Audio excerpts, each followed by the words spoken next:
If the idea of a discovery call makes your stomach turn, your hands sweat, or your brain freeze, this one's for you because I've been there.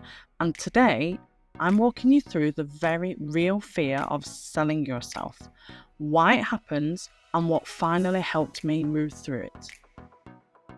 Back in Business is the unfiltered podcast for service providers, founders, and women in business who are done pretending it's all smooth sailing. This is the real, slightly chaotic, often hilarious side of business, the part you don't see, but absolutely need to hear. Join me, Kim Zodjva, business operations consultant and multiple business owner, as I share honest conversations from my own journey and fellow businesswomen. We go behind the brand to talk about the moments that shape our businesses, big wins, fuck-ups, mindset shifts, strategy, and everything in between.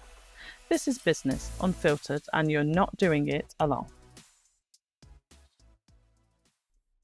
So let me take you back to my first ever discovery call. At the time, I was a brand new social media manager, barely figuring things out, and I'd spent over a week cold emailing and DMing businesses. Now, I mean hundreds and hundreds of businesses. I was so desperate just for somebody to reply. And finally, someone did. I got a message back from a wife of a pretty well-known Australian motocross rider. She was offering mindset coaching and she wanted to chat about support. And I literally lost my shit. I'm not even joking.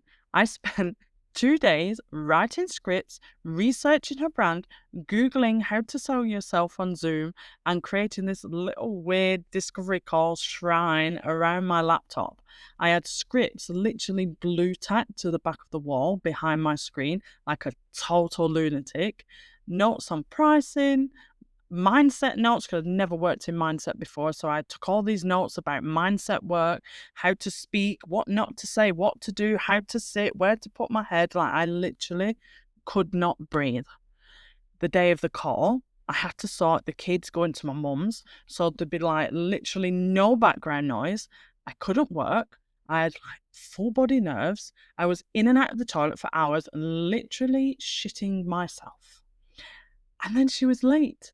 I was sat there on Zoom and she was late, like 10 minutes late. And 10 minutes is a long time, like when you're waiting for someone and shitting yourself. I was sitting there, my heart was beating out of my chest. I was like trying not to throw up. And when she finally joined Zoom, I just absolutely flopped. My mind went blank. Even with all the notes around my computer, I couldn't find my words. My heart was beating out my chest. I was just rambling on. I literally sounded like I had never worked a single day in my life or spoke to another human before. And she ended up leading the whole call. And I didn't even pitch my prices. I was just trying not to pass out. And you know what? She hired me anyway. Why she hired me, I have no idea. Maybe she was desperate too, but after that call, I'm so surprised that she actually hired me. And honestly, I was so shocked. But that was my first lesson in what actually matters on those calls. It's not perfection. It's actually showing up, and it's the connection that you have with somebody. And that fear that I had on my first call, it didn't disappear after one call. It took months and months and months of discovery calls where I'd get off and beat myself up like, why did I say that? Why did I have my hair like that? Why did I look so awkward? And then I had another coach who actually told me to record the discovery calls and watch myself back. And that just made things 10 times worse, because then I was nitpicking. I was like, oh my God, you could see my front teeth. No wonder she didn't hire me. Or why did I wear my hair like that? Why did I say that? Why didn't I do this? Why didn't I do that? And I just constantly questioning myself all the time. And it wasn't until I had this very simple but very powerful thought that things really started to shift. And it was, I don't know these people. And if I don't know them, why am I scared of what they're going to think of me? And that literal one mindset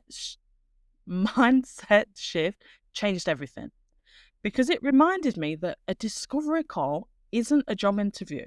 I'm not applying to be someone else's employee. I'm a business owner. having a conversation with another business owner about how we might collaborate. And when I really got that and I really rammed that into my brain, things started clicking into place.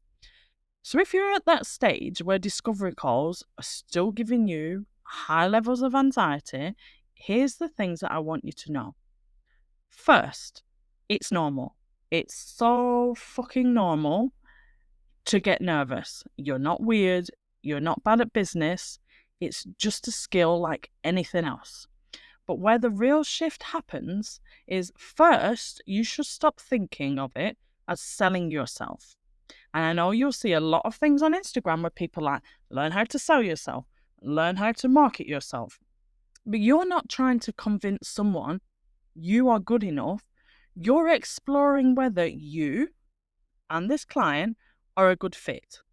You're interviewing them as much as they're interviewing you. And secondly, you should prep in a way that doesn't overcomplicate things.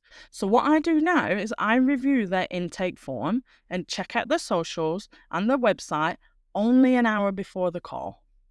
That way, it's super fresh. I've got the talking points. I know what I'm going into the call about, and I'm not overthinking it for days. And I know my offer and my pricing inside out. You should absolutely know. This is the first thing that you should know. When you're confident in what you offer, how you can help someone, and how much it costs, it becomes so much easier to lead the call.